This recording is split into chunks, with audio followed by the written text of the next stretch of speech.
taroscope pour les scorpions, signe solaire, ascendant et lunaire, pour la période de cette pleine lune qui sera donc du 29 septembre jusqu'à la nouvelle lune le 14 octobre. Donc j'ai pris le tarot Witchy Chaudron Tarot pour voir donc vos énergies, le taroscope habituel, donc votre état d'esprit, votre état intérieur. Les scorpions, vous avez le cavalier d'épée. Donc, il parle de précipitation, de grands changements, d'opportunités, de saisir le moment, de se lancer, d'arriver, de départ, d'être direct, honnête, d'avoir un esprit vif. Attention, là, je pense qu'on vous met en garde aussi par rapport à un comportement impulsif, irréfléchi. Par rapport à, vous êtes peut-être trop en confiance aussi, trop sûr de vous, trop déterminé à avoir ce que vous souhaitez, ce que vous voulez. Et alors le 2 de coupe qui est tombé inversé. Alors là, par contre, je vous ai pas dit, on vous parle du chakra du cœur, de la planète Mars et du signe du Verseau. Et donc le 2 de coupe qui est tombé inversé, donc le 2 de coupe, c'est le couple destiné, l'union, le couple existant. Donc peut-être que là, il y a votre état d'esprit un petit peu trop vif, votre peut-être trop sûr de vous, trop irréfléchi, trop impulsif pourrait faire qu'il y a des problèmes relationnels ou dans un couple, hein. Alors vous allez peut-être, voilà, on vous dit de faire attention à ça. Et sinon, bah, peut-être que vous avez envie de vous lancer, de vous précipiter peut-être dans des relations, mais qui du coup ne s'installent pas. Enfin, c'est pas des relations destinées en fait. C'est pas des, voilà, c'est des relations qui ne durent pas. Ensuite, votre énergie en force, les scorpions, vous avez la roue de la fortune et le monde. Waouh, magnifique. Deux magnifiques énergies, deux arcanes majeures, hein. Donc la roue de la fortune, là on parle du chakra du plexus solaire, la planète Jupiter.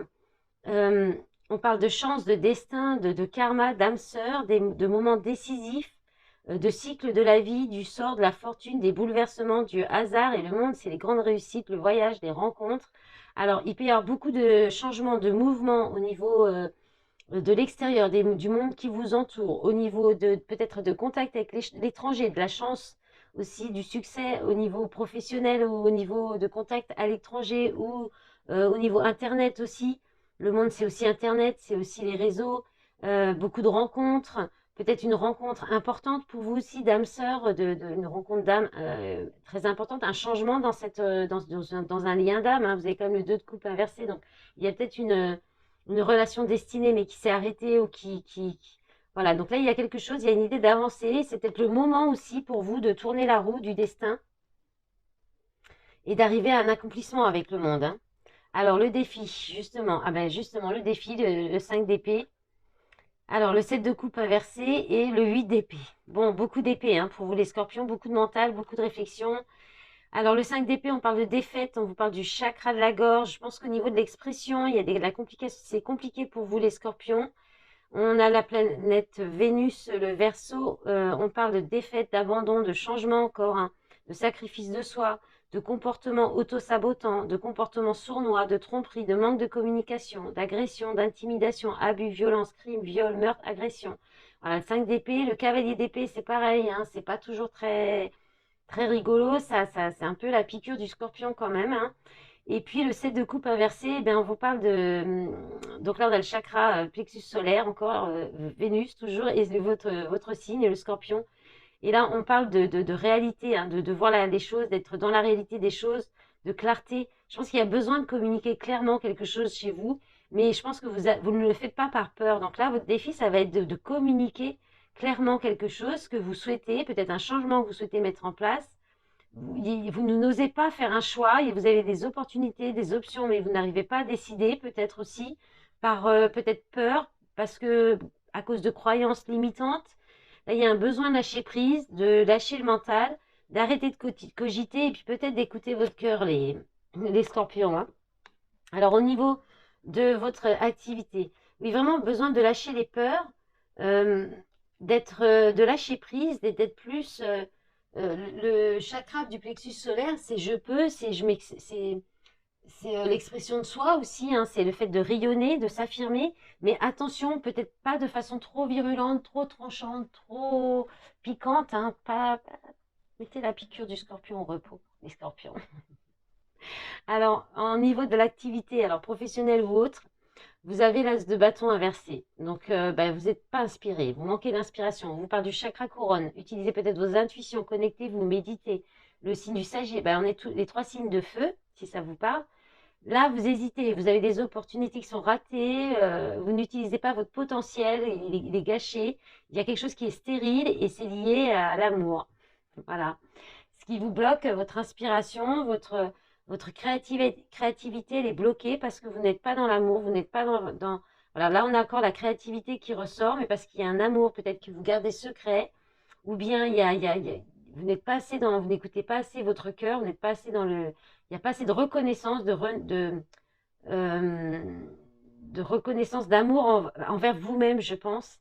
Et peut-être aussi, vous êtes peut-être bloqué par rapport au niveau du chakra du cœur ou de votre créativité, parce qu'il faut aller plus vers quelque chose qui vous passionne, mais avec le cœur, moins peut-être par rapport à l'argent ou la quête d'argent, peut-être, hein, effectivement aussi. Parce qu'en plus, au niveau matériel et financier, vous avez la reine de denier, donc qui parle d'abondance. Là, on a le chakra du troisième œil, hein, qui parle encore d'intuition, Neptune, et le signe de la Vierge, c'est Neptune, non, c'est Uranus, hein, et le signe de la Vierge. Là, on parle de fertilité, de prospérité, de sensualité aussi, bon, ça touche pas trop le domaine matériel et financier, de responsabilité, encore la créativité, la richesse, le bon sens. Euh, vous êtes peut-être quelqu'un qui vous occupez trop du bien-être des autres et pas assez du vôtre. On parle aussi d'une femme compétente qui est à la fois une mère et une femme d'affaires. Alors, on a le cavalier de bâton, on a une semaine, un mois. Alors, cette carte, elle est quasiment tombée presque pour tous les signes dans ce même domaine.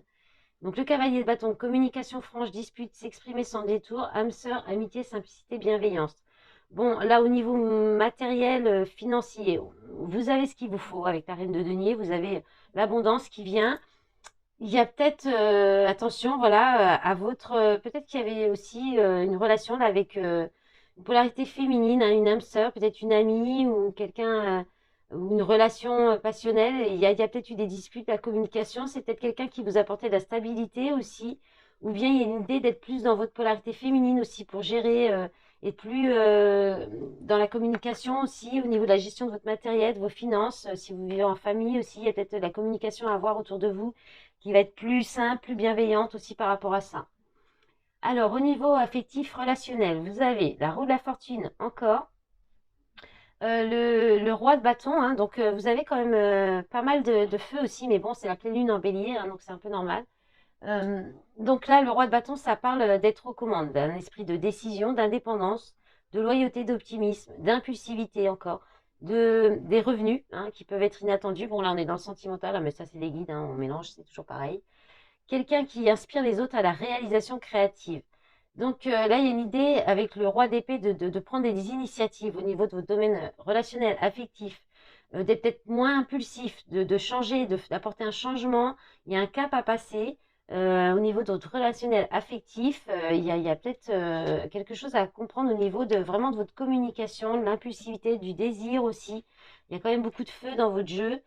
Il y a un changement qui doit s'opérer en vous, les scorpions, par rapport à, je pense vraiment à votre communication, à votre côté impulsif, votre côté peut-être leader, à vouloir tout contrôler, tout gérer, décider. C'est comme ça, c'est pas autrement. Il y a vraiment cette idée-là qui ressort. Alors, la surprise, la reine de coupe. Alors, la reine de coupe qui parle de nature, qui parle de cœur, d'amour, on a le chakra encore, le chakra du troisième œil, on a Neptune, le signe du cancer, hein, qui est très maternel. La reine de coupe, c'est aussi ça, c'est l'amour, c'est la compassion, c'est la thérapeute, c'est l'empathie. On parle d'imagination aussi, de choix basés sur des sentiments. Donc on peut parler d'une maman aussi, d'une mère de substitution, d'une maman qui peut jouer un rôle important dans les événements à venir dans votre vie. On a le signe du taureau qui parle de fidélité, de stabilité, d'épicurisme, de possessivité, d'entêtement. La tempérance, qui parle de patience, de méditation, de prendre soin de soi, et la justice, qui parle d'équilibre, de loi divine et de polarité, qui est tombée un peu à l'envers hein, sur mes jambes, donc je ne savais pas trop, j'ai laissé droite. Donc il y a peut-être un problème il y a peut-être, soit vous n'arrivez pas à vous décider, vous tempérez peut-être dans le côté cœur, le côté empathie, il y a vraiment l'idée de, là il y a quelque chose qui va venir un petit peu, ou alors c'est une personne hein, qui vient un peu, qui peut avoir un rôle important dans votre vie, dans vos décisions. Elle peut être du signe du taureau, ça peut être une femme, hein, une polarité féminine, et qui, voilà, qui a de la patience, qui est là, qui est peut-être stable, qui est peut-être très loyal, très fidèle à vous-même. Mais il y a un manque d'équilibre dans cette relation, peut-être aussi, et peut-être une justice qui revient par rapport à ça. En d'autres paquets, vous avez le diable qui parle de dépendance, de dépression, de matérialisme, de sexualité, d'esclavage, et le jugement, réponse divin, le verdict divin. Voilà mes belles âmes, je vous souhaite une belle lunaison. Au revoir.